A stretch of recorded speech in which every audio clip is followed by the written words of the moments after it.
Hey everybody, welcome back to the Tech, Gaming, and AI News Nerdcap of the week. Welcome to all my new subscribers. Hi, hello, how are you? Hope you are having a great week. This week we have Nintendo Switch 2 pre-order delays, an AI-generated Quake II, Midjourney V7 launched, Samsung One UI 7 is launching as well. We have the OnePlus 13T, which is an awesome phone, remote surgery, and AI flying taxis. Let's get started. Nintendo has delayed Switch 2 pre-orders in the US and Canada, originally scheduled for April 9th due to uncertainty around the new tariffs from the Trump administration. Despite this, the console's launch date remains June 5th, 2025.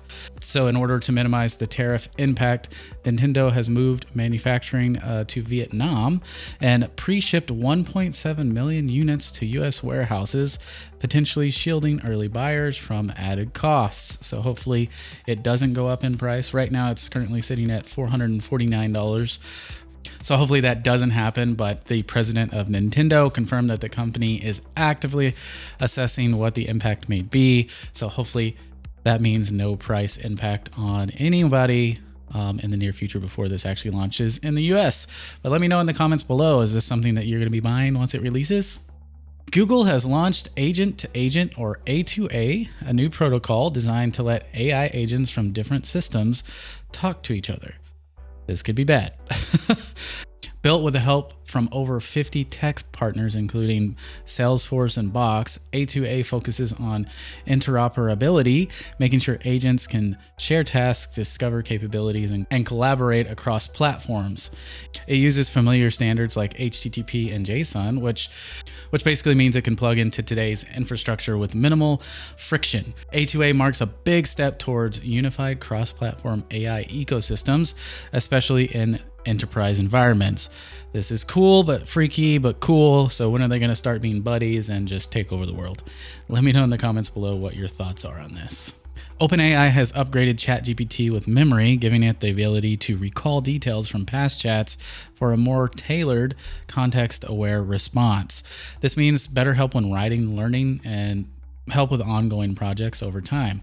The memory feature is fully user-controlled, so you can view, manage, or turn it off at any time in the settings. And it started rolling out around April 10th for Plus and Pro subscribers, with expansion planned for Team, Enterprise, and EDU tiers soon. However, due to some regulatory restrictions, this feature isn't available yet in the UK, the EU, Iceland, Norway, or Switzerland. This is something that I actually used this week. It's really, really cool. You can turn it off and on, but it definitely is super helpful when crafting responses for everything that you're doing, especially for those that don't know how to go in and make a custom GPT yet. It definitely is a very useful feature, and I'm glad that they actually integrated this into the ChatGPT. So let me know in the comments below, is this something that you've tried? Samsung's AI home robot, Ballie, is arriving in the US this summer. It's going to be powered by Google Gemini's AI, and it's designed to interact through audio, visual, and environmental data, delivering highly personalized assistance. Ballie acts as a smart home hub via Samsung's SmartThings, offers health features like sleep tracking and workout tips, and even gives fashion recommendations. It also includes a built-in projector, letting it display content on the walls or floors. Pre-registration to order this thing is open now, but Samsung hasn't revealed the price yet. So this is definitely interesting, definitely cool little robot. Can't wait until more things like this become available for purchase for us normie consumers. Microsoft has revealed an AI-generated game demo inspired by Quake II. Built with its Muse AI model and WHAMM or WAM technology, the browser-based experience dynamically creates gameplay in real time, reacting to user inputs to simulate a classic first-person shooter environment.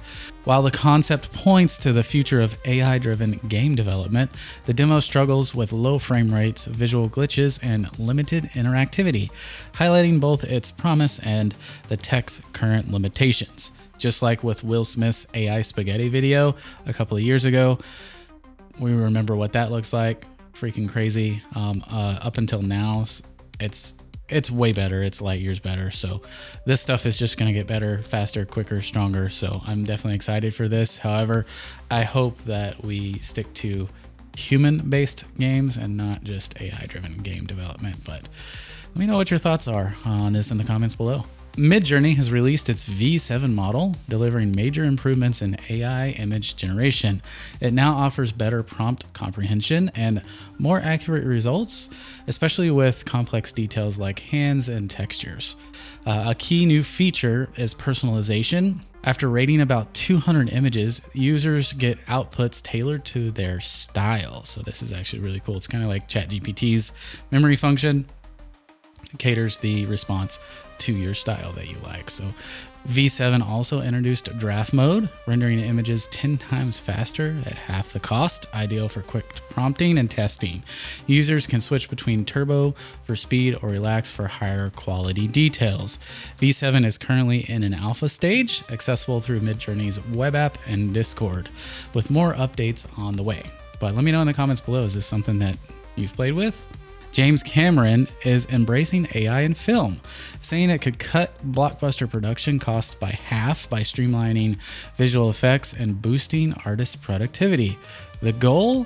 Faster results and more time for creativity without cutting jobs, which is the key. Cameron, who was once vocal about AI's risks, has joined Stability AI's board to better understand its role in filmmaking. He now views AI as a powerful tool, so long as it's used responsibly to enhance, not replace, human creativity. Google has laid off hundreds from its platforms and devices division, which includes teams behind the Android, Pixel, and Chrome. This follows a voluntary exit program offered in January and continues the restructuring started in 2024 when Google merged its Android, Chrome, and Pixel teams. The layoffs affected a small portion of the division's 20,000+ employees, aiming to make operations more efficient and the company more agile. Google says it's still hiring globally in other areas, but this restructuring is still in process. There's a new Android update that improves battery and signal. So Google Play's service version 25.13 update is here, bringing key upgrades to battery life and connectivity across Android phones, smartwatches, TVs, and more. The update improves system management, helping devices run longer and smoother. Google Wallet also now lets users add nicknames to passes, making it easier to organize digital documents. Plus, Adaptive Sound is getting enhanced logging, which is going to offer better tracking of how audio adjusts to your surroundings. So these changes reflect Google's push to refine performance and user experience across the Android ecosystem. But let me know in the comments below, is this something that you've updated and noticed changes in? Samsung has started rolling out One UI 7, its Android 15 base update, beginning on April 7th, 2025 for the Galaxy S24 series, Z Fold 6, and the Z Flip 6. More devices, including the Galaxy S23, Fold 5, Flip 5, and Tab S10 will follow in the coming weeks. Some new features include the Now bar for real-time lock screen updates and the Now Brief for daily summaries. Users also get stackable widgets, improved lock screen customization, and Samsung Internet's new automatic verification, which bypasses CAPTCHAs automatically. To see if you have this update available on your device, basically go to Settings, Software Update, and click Check for Updates. But let me know in the comments below, have you updated to this yet? Nothing has announced the CMF Phone 2 Pro launching April 28th, 2025. It's going to have a fresh design featuring a matte plastic back and exposed screws, and of course the signature CMF dial. It supports modular accessories and returns with a customizable back panel, including the brand's signature orange.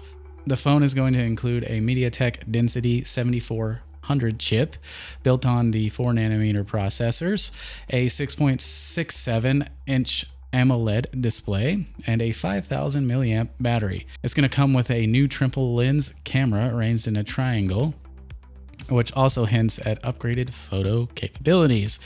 The event will also debut the CMF Buds 2, the Buds 2A, and the Buds 2 Plus. But let me know in the comments below, is this a phone that you're going to be looking to get? OnePlus is set to launch the OnePlus 13 in China this month, a compact flagship with a 6.3-inch 1.5K OLED display with a 120Hz refresh rate. Apple, come on. It's going to be powered by the new Snapdragon 8 Elite chip with up to 16 gigabytes of RAM and 512 gigabytes of storage. It's also going to feature a 6200 milliamp battery, support 80 watt wired and 50 watt wireless charging, and it replaces the classic alert slider with a customizable quick key. On the camera front, it's going to include a 50 megapixel main and a 50 megapixel telephoto setup.